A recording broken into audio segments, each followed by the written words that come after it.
آیا می‌خواهی ریش خود را زیاد نمایی یا می‌خواهی موی سر از ریختن ماند یا می‌خواهی داغ‌های سفید بدن را نیست نمایی و یا می‌خواهی خود را فربه یا خراب کنی، پس به شما صاف سودا را توصیه می‌دهیم. و یا شخصانه می‌خواهند حجامه کنند یا روغن تازه سیاه‌دانه را دسترس کنند و یا کپسوله الهدایه به صاف سودا مراجعت نمایید. داروها دست‌افکنی نیز کرده می‌شوند. رقم‌ها در روی اکران. از نام یوریست جی مراجعت کنید، تخفیف دارد. با صاف سودا باشید. آفیس صاف سودا در پیتر و مسکو.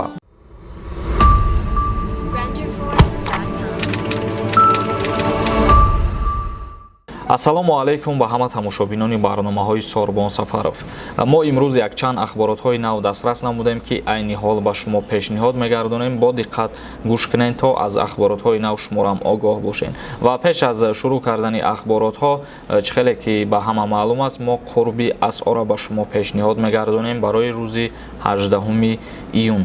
Бонки Миллии Ҷумҳурии Тоҷикистон арзиши сомониро нисбат ба асъори хориҷӣ эълон намуд. Барои санаи 18 июн 1000 рубли русӣ баробар мебошад ба 156 сомону 30 дирам то 157 сомон ва $100 бошад баробар мебошад ба 1132 сомон, 100 евро бошад баробар мебошад ба 1351 сомон. Яъне ки дина евро 1375 сомон буд, имрӯз хела паст шида, 1351 сомона дар бар мегирад. Ахбороти аввалини мо оиди 440 мусофир дар фурудгоҳи Хуҷанд дар монданд.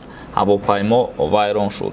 ҳудуди 440 мусофир дар фурудгоҳи Хуҷанд дар монданд. Парвози гурӯҳе аз онҳо бояд шабона сурат мегирифт, вале ҳавопаймо мувофиқи нақшаи парвоз ба фурудгоҳи Хуҷанд нарасидааст. Дар фурудгоҳи шаҳри Хуҷанд ба таъхир мондани сафари мусофирон тавассути ҳавопаймои ширкати Уральские авиалинииро таъин карданд. Масъули матбуоти фурудгоҳи байналмилалии Хуҷанд дар суҳбат гуфт: қарор буд ду ҳавопаймои ширкати Уральские авиалинии соатҳои 1 шаб ва 10:40 имрӯз ба самти Хуҷанд, Челябинск ва Хуҷанд барнавл парвоз кунанд, вале дар вақти муқаррар гардидаи парвоз сурат нагирифт. Намояндаи ширкат ба мо гуфтанд, ки як ҳавопаймо бо сабаби пайдо шудани нуқси техникӣ ва андаке банд будан дар вақташ ба фурудгоҳи Хуҷанд нарасидааст, гуфтанд дар хабарнома масъулони фурудгоҳи байналмилалии шаҳри Хуҷанд. Дар фурудгоҳи шаҳри Хуҷанд гуфтанд, ки масъулони ширкат талош доранд ин ду парвози ба нақша гирифтаро то бегоҳи имрӯз анҷом дода мусофиронро ба шаҳрҳои Русия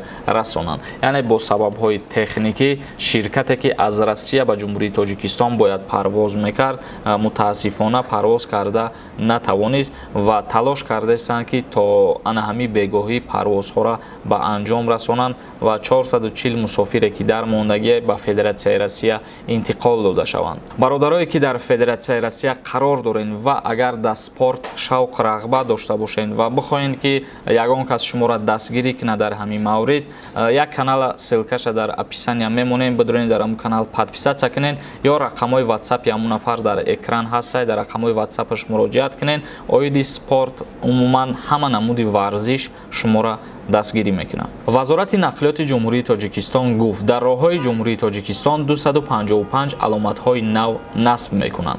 Вазорати нақлиёти Ҷумҳурии Тоҷикистон барои таъмини бехатарии ҳаракати воситаҳои нақлиёт дар шоҳроҳи Душанбе, Кулоб, Хорух, Ағбаи Кулма, шаҳри Ваҳдат, Данғара, Ванҷ, Рӯшон, Шуғнон, минтақаи Ғунд ва Мурғоб дар ҷойҳои лозима аломатҳои нав насб хоҳанд кард. Ба иттилооти дафтари матбуоти Вазорати нақлиёти Ҷумҳурии Тоҷикистон ба мақсади пешгирии ҳодисаҳои роҳу нақлиёт аз ҷониби ташкилоти ҷамъиятии ҷумҳуриявии насли ҷавони Тоҷикистон дар ҳамкорӣ бо ташкилотҳои байналмилалӣ, Хазинаи бехатарии роҳ ва Иттиҳоди шарқии нақлиёти бехавф ва устувор 235 адад аломатҳо ба Вазорат нақлиёт тақдим карда шуд. Ва инчунин қайд намуданд, ки 255 адад аломати дастрасгардида дар асоси супориши Вазири нақлиёти Тоҷикистон барои таъмини бехатарии ҳаракати воситаҳои нақлиёт дар шоҳроҳое ки мо номбар кардем дастрас карда шуда дар ҷойҳои лозима насб карда мешавад. Яъне ҷойҳое ки мо номбар кардем 255 адад аломатҳои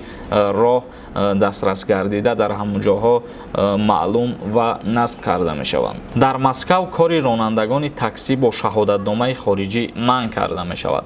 талабот барои кори ронандагони хориҷӣ дар таксиҳои Москав шадидтар карда шуд. дар Москав ниҳодҳои хизматрасонии таксӣ мактуб гирифтанд ки дигар ба ронандагон бо шаҳодатномаи хориҷӣ фармоиш равон накунанд. бозрасии роҳҳои маъмурии Москав талаб дорад ки пайваст кардани ронандагон бо шаҳодатномаҳои хориҷии ронандагӣ ва бидуни таҷрибаи кор ба хадамот қатъ карда шавад. агар қонуншиканӣ бартараф нашавад, ин ниҳод ваъда медиҳад ки ба прокуратура муроҷиат мекунанд. сабаби чунин талаботро зиёд шудани қонуншиканиҳо мегӯянд. танҳо аз аввали соли 2021 нозирон дар роҳҳои шаҳр беш аз 1500 чунин ҳолатҳоро ошкор карданд. инчунин маҳдудиятҳо барои таъмини амнияти мусофирон пешбинӣ шуданд, мегӯяд дар хабарнома.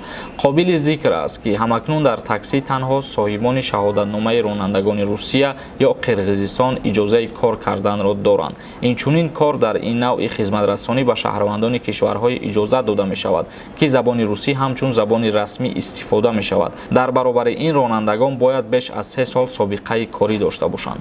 яъне бародарони азиз, ҳар шахсияте ки дар Федератсияи Россия ба ҳайси ронанда таксӣ кору фаъолият кардан мехоҳад, аз инҷа пас агар ки праваи тоҷикӣ дошта боша, вай кор кардан наметавонад. ғайр аз праваи Россия ва Қирғизистон дигар праваҳои хориҷиро иҷозат наметиҳанд барои шахсиятҳо барои кору фаъолияти таксӣ кардан. ва агар ки мисол праваи российскиам дошта бошед, бояд ки шумо 3 сол собиқаи корӣ дошта бошед, яъне 3 сола собиқаи кории ронандагӣ дошта бошед. баъдан шумо метавонед ки барои таксӣ кору фаъолият кунед. ва ин қароре ки мо гуфтем айни ҳол танҳо тааллуқ дорад дар Москав, яъне ки ниҳодҳои хизматрасонии таксӣ мактуб гирифтанд ва ҳамихе пешниҳод кардагӣ ҳастанд. танҳо айни ҳол дар дохили Москва ҳаллу фасл шудааст.